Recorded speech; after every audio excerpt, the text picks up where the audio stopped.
So, to put it bluntly, you get called out a lot. And I want to know how much of it do you think is guys trying to use your name to boost themselves, and how much is it they're just hating on the fact that you're a young guy getting all the attention?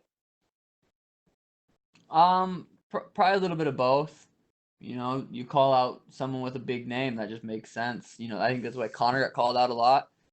You fight like Cheeto's getting a co-main event spot because he's fighting me. So it's not that he called me out, but you fight me and you get, he's fighting on a co-main event. So it makes sense. It never, I never think of it as personal. It's business. It's what they should be doing. If they can't, get as big as a fan base as I can with their performances, they're gonna try to beat me. So it makes sense. You've gotten to see a lot of fighters, I'm sure, just as a fan and now being in the sport, make that jump from prospect to contender. Is there anybody's rise you remember watching that you were like, you know what? I want to have something like that epic jump in competition and become a star. I think obviously Connor's career went well. Israel Adesanya's career went well, and I feel like I'm on a similar path like that. Your nickname is Sugar. Do you have a favorite post-fight dessert? Dessert, I don't know. Usually pizza is just kind of the first thing that I'm craving after weigh-ins. I want pizza for after the fight. What kind of toppings are we serving up on it? I don't care. Anything with cheese and the crust, and it could be, pretty much any kind of pizza would do after. My final question, obviously with the pandemic, there's no telling when things will go back to normal. Coronavirus clears up tomorrow. Where would you want to go fight first? Vegas, T-Mobile. Gotcha. Thank you. Thank you. We will take our next questions from Gustavo Falden with ESPN Brazil. Hi, Sean. How's it going? Good. How are you? I'm good. First of all, where do you get inspiration to go to the colors you dye your hair? Where does that come from? The inspiration I got to color my hair, but I have to say it was from Cheeto. Gave me the inspiration. And what about the colors? Do you intend on changing like more regular the colors? What do they represent, the colors? I'm just showing my Ecuadorian fans some love. I think every fight we'll just do a little something different and have a nice little theme. It's something I look forward to, and it's fun. So You intend on dyeing your hair on the Brazilian colors maybe one day? if I'm fighting a Brazilian, yeah. And some people have compared you to Conor McGregor, your fighting style, maybe your chest tattoo. What do you think about that? Do you think that you do inspire yourself on Conor? Do you see yourself similar in fighting styles? We're pretty similar in fighting styles. We knock people out in the first round, and we aren't afraid to say how we feel the fight's gonna play out. We have similar styles. We're explosive strikers, and I knock people out in the first round, and he knocks people out in the first round. So yeah, I think there's similarity there. And you said that you started on MMA because of the girls. Is that correct? Still reason I'm doing it. And what is do you have a girlfriend or not? Yep. What does she think about that? She's pumped. She's there's no issue there. And my last one, if you win your fight on Saturday, would you like request a top contender like Jose Aldo, maybe Marlon Moraes or Cody? Yeah, I think it totally depends how I go out there and finish Cheeto. I go win a decision. I don't get that next big fight name. I don't think. I could, because if I win a decision, it'll be a very impressive decision. But if I go out there and starch him, I think I get whoever I want. Okay, thanks, man. Thank you. And we'll take our next questions from Damon Martin with MMA Fighting. Sean, what's up, buddy? I know we talked before about the mental warfare and kind of how you're mastering that art with the hair, doing the Ecuadorian flag. Are you kind of having fun with that? And I know Cheeto said it doesn't bother him, but but you kind of enjoy that, just that little dig of the Ecuadorian flag in your hair. Yeah, I didn't think it would really bother him. If me changing my hair color got in his head, that might be too easy of a fight. I don't think it's gonna bother. I'm not doing it to get into his head. It's just for fun. The fans love it. The media, it's something to talk about. Last time I did my hair, it was, that was the whole fight week was about my hair. So, it's something to talk about, and it's just showing some love. When watching Embedded this week before you left for Vegas, we saw the setup you have at your house with your Twitch setup, and you have the background with the Sugar Show and everything. Obviously your focus is fighting, and you've always said that to me. Fighting comes first, but you are treating this also as a business. I mean, how do you balance that in your head? Because you understand that doing the things you're doing are helping you get that attention. I'm sure eventually getting you higher contracts, better sponsorships, opportunities, things like that. But at the end of the day, you need to go out and win fights. So how do you balance that in your head? Yeah, there's a lot of free time being a professional athlete. Say you train twice a day, you still have a good amount of free time during the day, and I just capitalize on that with the Timbo Sugar Show podcast, with my Twitch stream, with my own little YouTube things that I do. It's you have a lot of free time, and I just capitalize on that, and you can make money doing all those things, and I enjoy doing all those things, so it just makes sense for me to do stuff like that. When you hear, some, whether it's fighters or whoever, complaining that you're getting so much attention and you're getting co-main event and things like that, do you feel like that other people just aren't taking advantage of the things that you're taking advantage of, like your Twitch stream, like all the things you're doing to get yourself the attention? Like it's not like you're doing it by accident. You're doing it to get the attention. Well, say I'm not streaming or doing anything I'm doing, but I'm still knocking people out. That's why I'm in the co-main event spot. Not because I stream, not because I have 1 million followers on Instagram, not because of anything else. It's because I'm knocking people out and putting their lights out. That's what it is.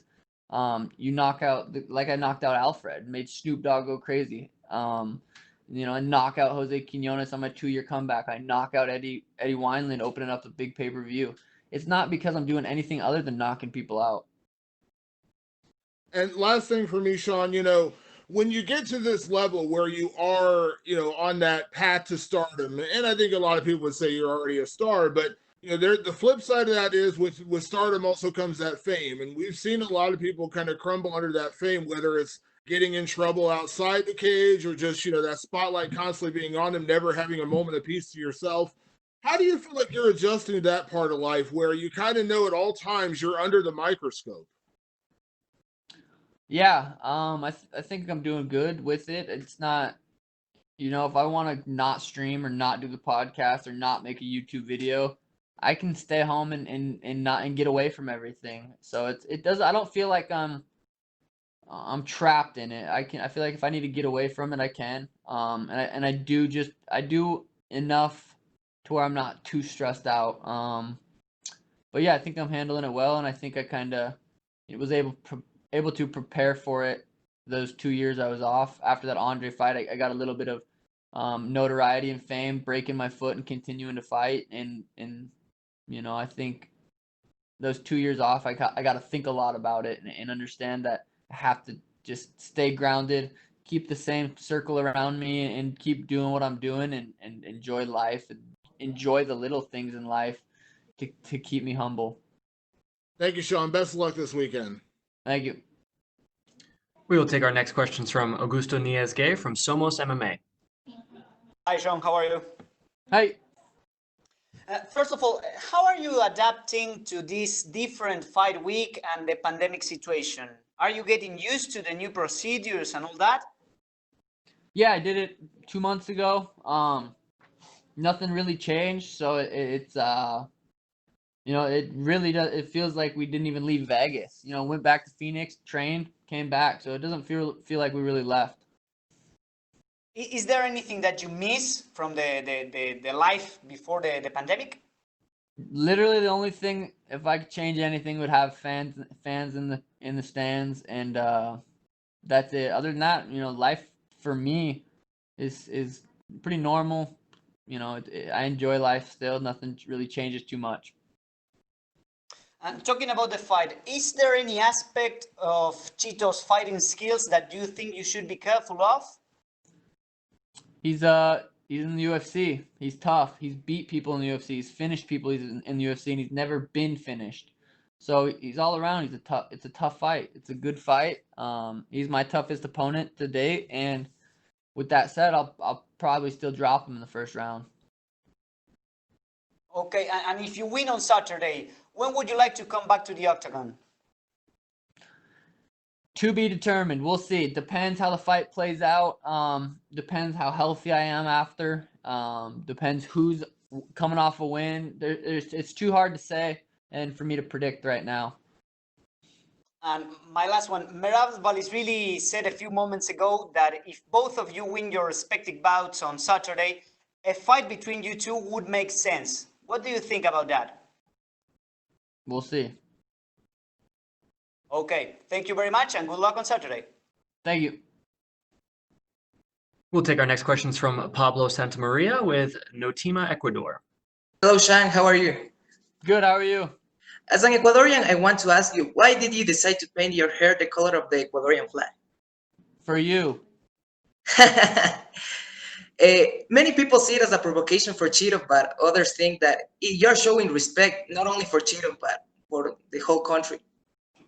Yeah, it's just they're cool colors, and it just happened to play out that we went with those colors. I'm just showing the Ecuadorian fans some love. I get messages all the time, and just showing some love. You want to send some message or say something to your Ecuadorian fans? I love you guys. My hair is the color of you guys' flag, so that's a sign of respect. I'm showing the love. Someone, you guys got to go for someone after I bust up Cheeto. Might as well go for me. Okay, talking about the fight, do you think Cheeto is going to try to take you down, or he's going to keep the fight on the field? Yeah, he's gonna try to take me down. He's a black belt in jiu-jitsu, and I knock people out. So I think that it's a striker versus grappler matchup. So yeah, absolutely. I think he's gonna try to push me up against the fence, trip me, and work on top. So what is your prediction for the fight? Do you think you will be the first person to finish Cheeto? Yeah, absolutely. I think as fast as a starter as I am and as slow as he is, I think that equals a first round knockout. Okay, thanks, Sean. Yep. Amazing job on YouTube and all the stuff you are doing. So good luck on Saturday. Thank you very much. And we will take our next questions from Sumik Dada with Sports Kita. John, hope you're doing good, man. Hey. So for this fight, you've had a different training camp of sorts. You said that you got your own cage now. So how has been this training camp different with everything that's going around right now? I'd say it improved a lot of things. It made it more like a boxing training camp where it was all individualized for specifically me for specifically August 15th. So, if anything, it's been the best camp I've ever had. So has there been any significant changes to the camp given the change of surroundings? Instead of grappling at a jiu-jitsu gym or hit mitts on the mats, we've done all of our training in the cage.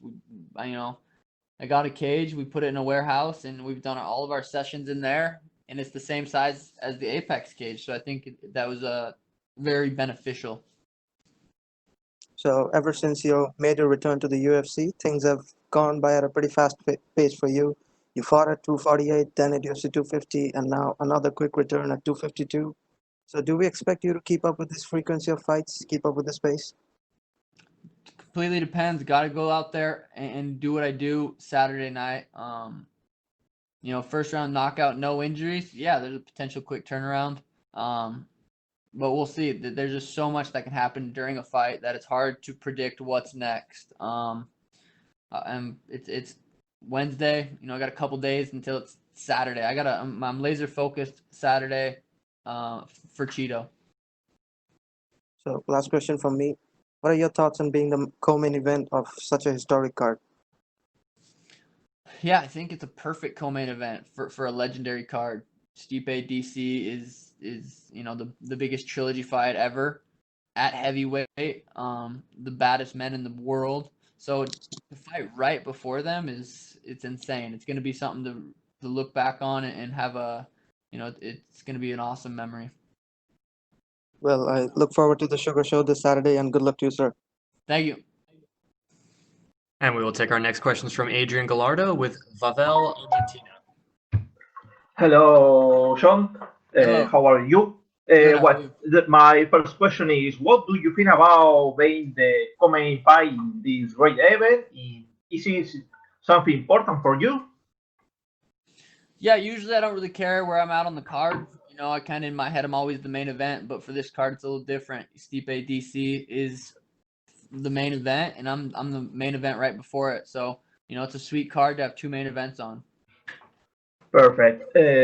What do you think about Ecuador, about Chito Vera? And is this another fight for you, or this is a really important one? I didn't understand the question. Sorry. What was that? What do you think about Chito Vera? What you feel about this fight? Is a really important fight for you, or is another one? Yeah, Marlon's a extremely tough opponent. He's won his last 6 fights with 5 finishes. He's never been finished. Ton of UFC experience. He's been the distance a lot. He's won decisions. He's lost decisions. So he's extremely experienced. But he's never fought someone like me. Anytime I fight someone, they're never gonna have fought someone like me. They're just. I think I'm gonna be too much for him, and I really do believe there's certain levels to this game. Obviously, there is, and I feel like I'm on a different level than him, and I get to go out there Saturday night and prove that. Perfect. In case of winning, if you win the fight of the Saturday, what do you want for your career? Well, after I win this fight, I think just fighting someone that's gets me closer to the belt, it makes sense, and I think it depends on how I win this fight as well. Okay, and the last question, a fun question. What is your favorite video game at the moment? You have a great fan of you have a Twitch channel. You are a great fan of the video games. What is your favorite video game? What is my favorite video game? I would have to say at the moment it's Call of Duty, Search and Destroys. With the Twitch fam, it's something I pretty much play every single day. Not right now, I don't have my setup, but Call of Duty, Search and Destroy right now would be my favorite video game. Okay, Sean. Good luck for the Saturday. Thank you. And we will take our last set of questions from Jose Ignacio Cruz. Sean, do you hear me? I do. How you doing, buddy? Nice to talk to you. Good. How are you? I'm doing great. I'm actually quite thankful. I'm the one that sent you an email a few weeks ago asking for some time with you, and now we got here, so I'm quite stoked. Let's start with something around the fight. Everybody's talking about on social media about you maybe not able to compete high-level opponents to this point in your career, and the matchup with Cheeto comes as a really big, the first real big test for you. What do you say to all the naysayers out there that feel that maybe you're not prepared to the upper echelons of the division? I don't think much of it. I think Cheeto's top 10 guy, and I go out there and put his lights out, fight someone who's next, and there's not much thought that goes into what people say about me as far as the negative ones. The positive one, I enjoy that, and I those are from the fans that I love, and the negative stuff, it doesn't bother me. Cheeto's a dangerous opponent, and he's he's respected in the UFC, so getting a win over him will probably quiet a lot of the naysayers. I could go out there and knock out Peter, and there's still going to be guys that are saying yeah but so don't really pay much of attention to the negative stuff. I see. Let's go to the dreamland for a bit. Okay. I was wondering the other day have any fights that you would like to,